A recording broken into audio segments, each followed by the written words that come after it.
Brakes are set. Hi guys, welcome to Sim Captain. Good to be back after 3 weeks since my last video was posted.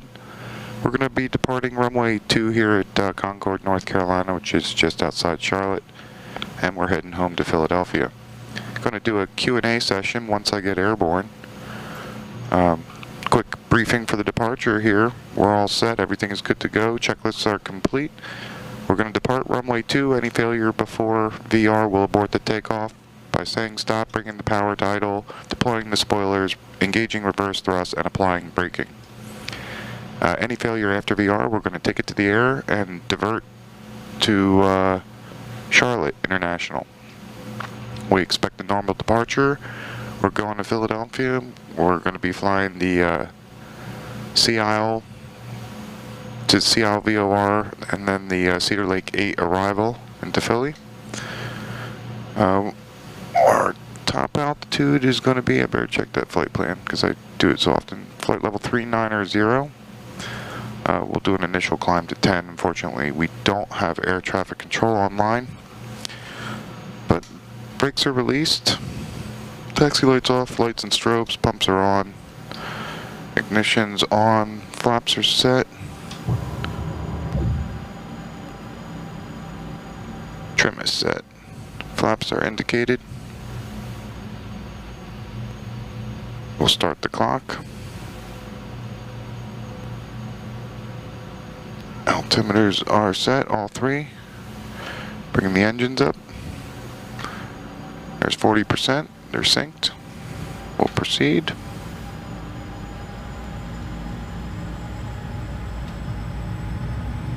Alright, takeoff power is set. Airspeed's live on both sides. 80 knots, cross check. 2 good engines. Continue.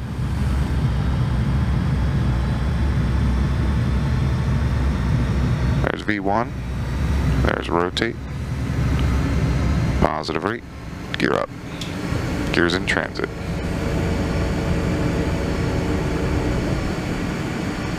And there's 400 feet above the ground. Bring the flaps up. Gears up, lights are out. Flaps are up and indicated. Yaw dampener is engaged. Climb power. Stable climb will engage the autopilot. We're going to 10 on this heading.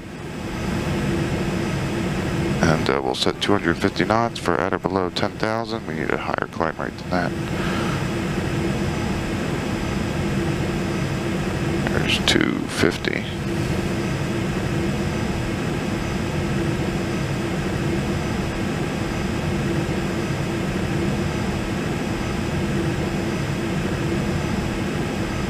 Alright.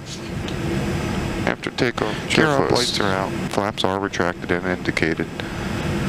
Guidance panel set. We're going to go direct to Lima Victor Lima. Air start switches are off. We'll set the flight. Ground spoiler switches off. Pressurization checked. Climb power. Auto throttle is engaged. Autopilot is set and functioning normal. Engine sync as required. Altimeters are set and cross-checked. And the APU is shut down. That is the after takeoff checklist. So I wanted to take an opportunity to do a Q&A. Since I've been gone, I've picked up some new subscribers, and I wanted to say thank you, and thank you to my current subscribers. I really appreciate those of you who are interested in my channel. Some questions that I had, I highlighted, so I wanted to take a look. And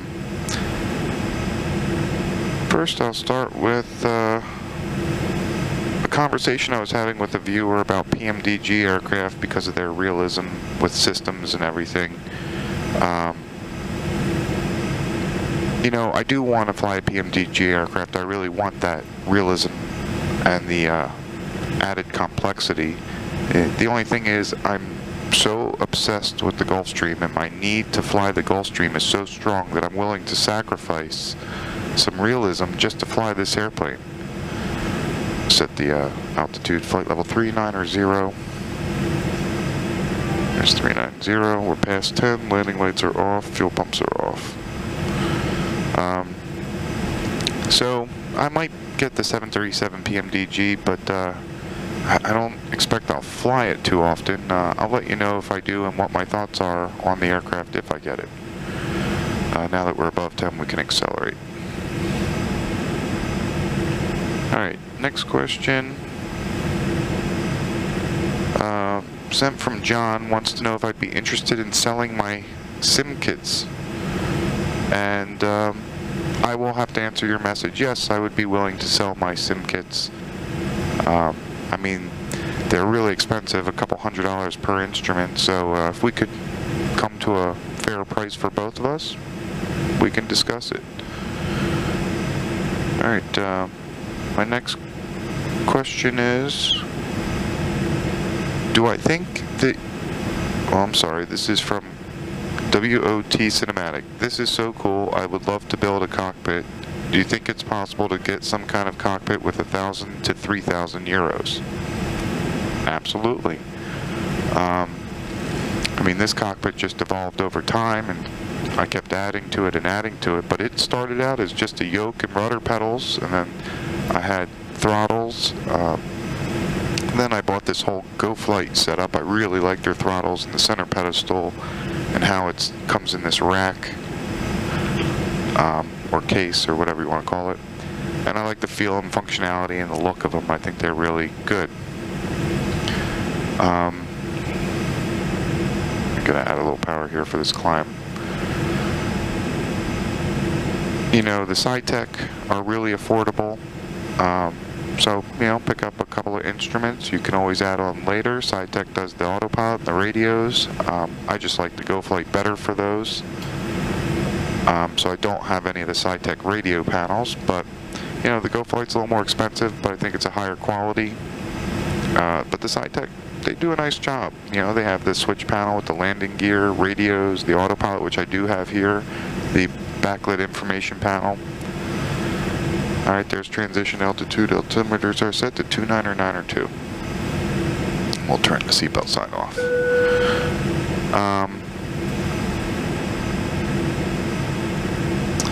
So yes, I think with 3,000 euro, you can go quite the distance. You know, I started with the CH yoke. I went to the ACE yoke, which was around 1,000 or 1,500. I don't remember. It's pretty expensive.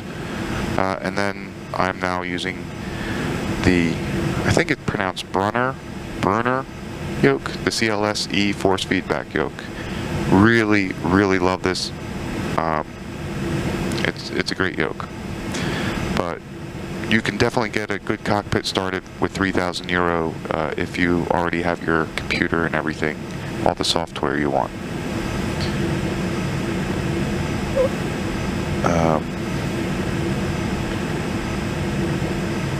Next comment comes from Corsair 8X. Is the GoFlight trim wheel analog or digital? I'm wondering about the trim wheel suddenly regaining authority when the autopilot is disconnected, like on the SciTech trim wheel. It would be a shame if this one did that too. I'm not gonna lie, I'm not entirely clear on what you're asking. I'm wondering about the trim wheel suddenly regaining authority when the autopilot is disconnected like the SciTech. Well, I have the SciTech here, and with the autopilot engaged, it has no real authority. I mean, I can see my movements of the wheel being reflected in the trim, but the autopilot immediately counteracts whatever I do. The trim wheel for the GoFlight behaved exactly the same as the trim wheel on the SciTech. If the autopilot's engaged and I move it, I would see that movement, but the autopilot would immediately counteract it. And when the autopilot's disengaged, the trim wheel has full authority. I don't often use the trim wheel because I use the electric trim on the yoke. So I'm sorry to possibly disappoint you, but I believe that the two trim wheels behaved exactly the same, to my memory. Anyway, moving on. Another comment about the CLS-E force feedback yoke. Another viewer has the same yoke and they said it's amazing. And James, I agree with you. It is amazing. And I really want to get a second one for the co-pilot side so I can see that movement over there and also have true dual control flight sim. Hopefully that'll be coming soon. In the next month or so I'll be able to purchase another yoke because I love this thing. I love watching it move with the autopilot. And that's it. I just really like this yoke. Next. Oh, I'm sorry, that is one I already read. That was about the trim wheel. Another, am I a real pilot? Yes, I am a real pilot. Majority of my time is spent in single engine land. I have had the privilege of flying some turbine aircraft. I also have a multi-engine rating, which is really easy to get. I literally did that one weekend. And I have the turbojet experience because some friends of mine who are professional pilots and instructors on the particular aircraft we flew allowed me right seat time in the aircraft when they were repositioning or doing whatever flights they were doing empty, that gave me the opportunity to join them and actually be able to credit myself the time with his endorsement.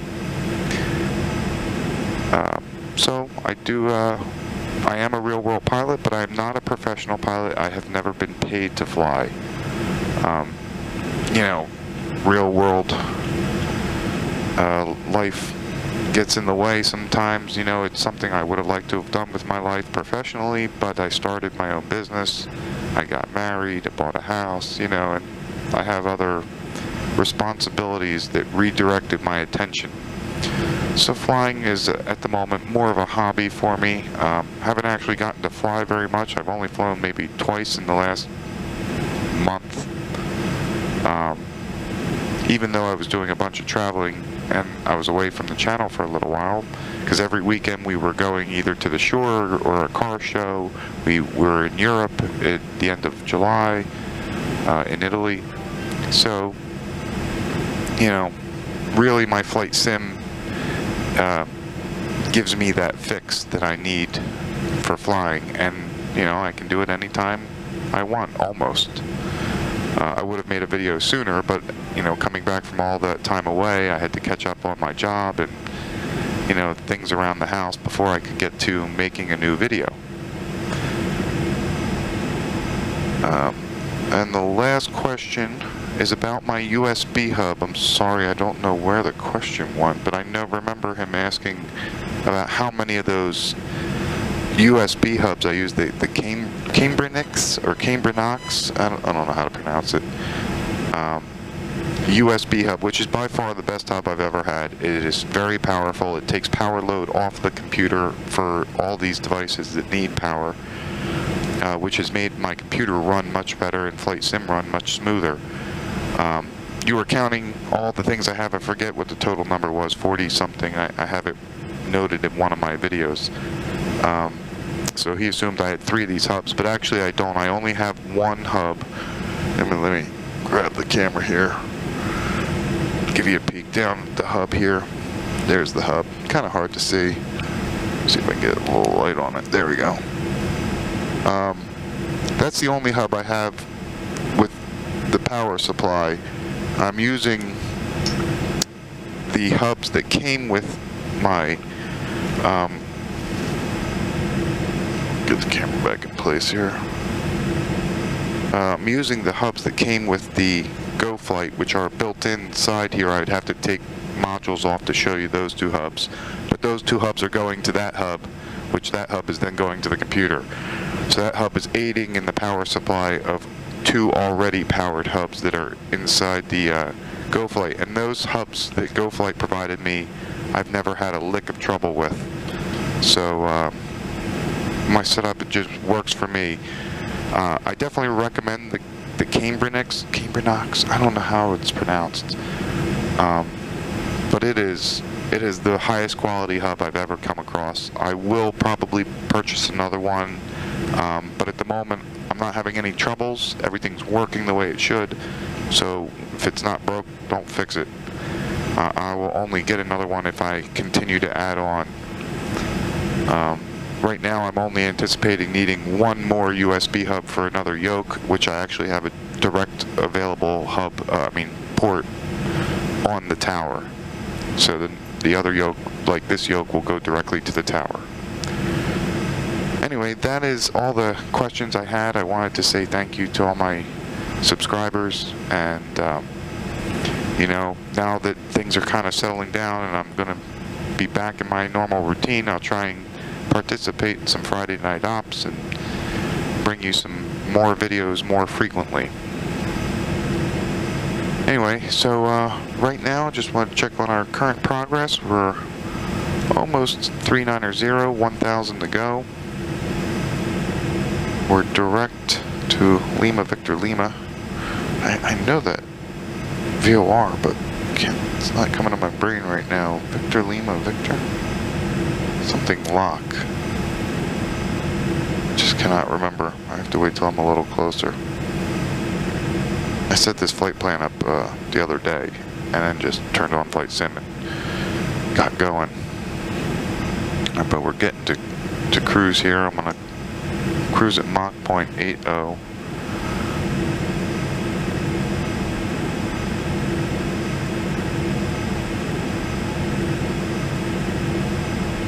Pull out the cruise checklist, which is power set for cruise, pressurization checked, we're good, panel sweep complete, and fuel quantity checked.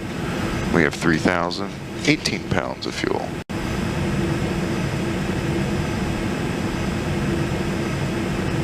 Alright, now we are level at 390, and I'm going to activate the auto throttle, make sure the cruise power is set, and that's it. We're on our way to Philly. So I'll check back in when we get a bit closer. See you in 1 second. Alright, so we've begun our descent into Philadelphia. We're out of 390 for 210 at the moment. We're in Washington's airspace. New York Center is online. I'll give him a call just before Snow Hill, but I'm going to tune in just to hear what's happening on frequency. JetBlue 702, climb and maintain flight level 260. Climb and maintain flight level 260, JetBlue 702. Alright, descent checklist. 280 cross Troy, is at a maintain. Crew briefing. 3000 of Baltimore, altimeter 3038. Alright, we're doing the Cedar Lake 8. We got to cross Cedar Lake at 8,000. Cedar Lake is in 78 miles. So we'll continue this down to 10. Just for now. And then, so Snow Hill to Sea Isle, which we're on that leg now. Sea Isle to Cedar Lake to Woodstown, and then we'll get radar vectors.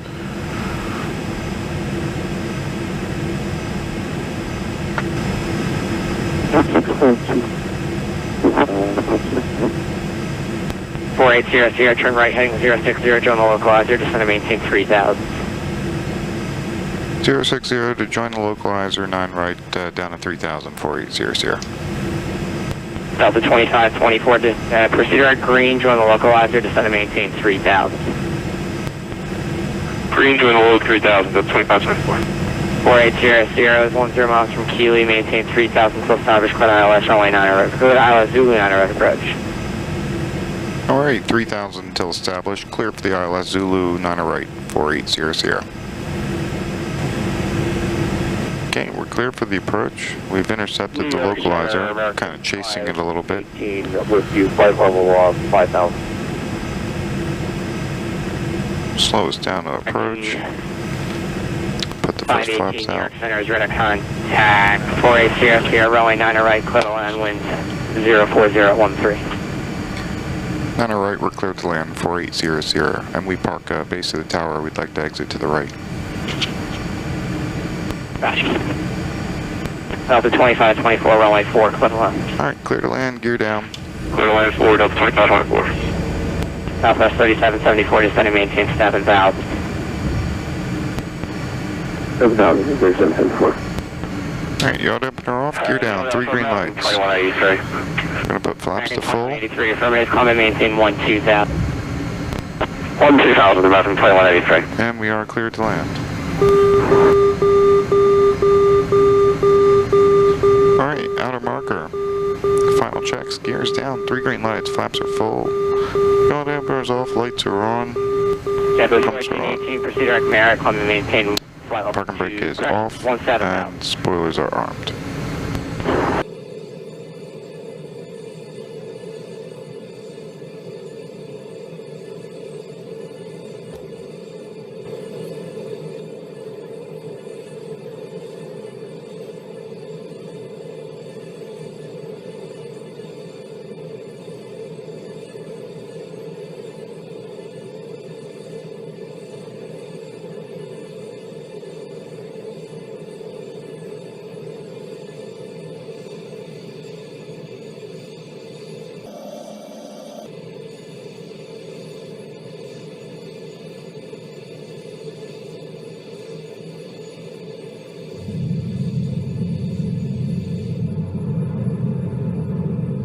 Deploy. The boards are out. 80 knots. 70 knots. Alright, 60 knots, reverser stowed.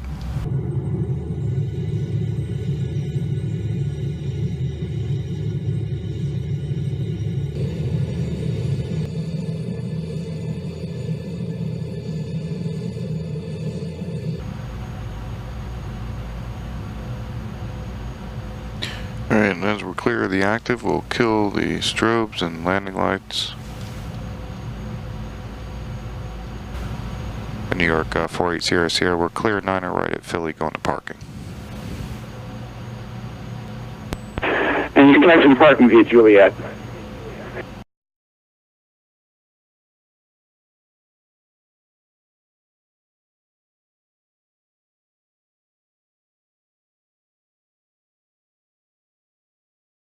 Alright, parking brake is set, fuel cutoff 1 and 2. 130, sir. Enjoyed the video, please like and subscribe, and until next time, happy landings.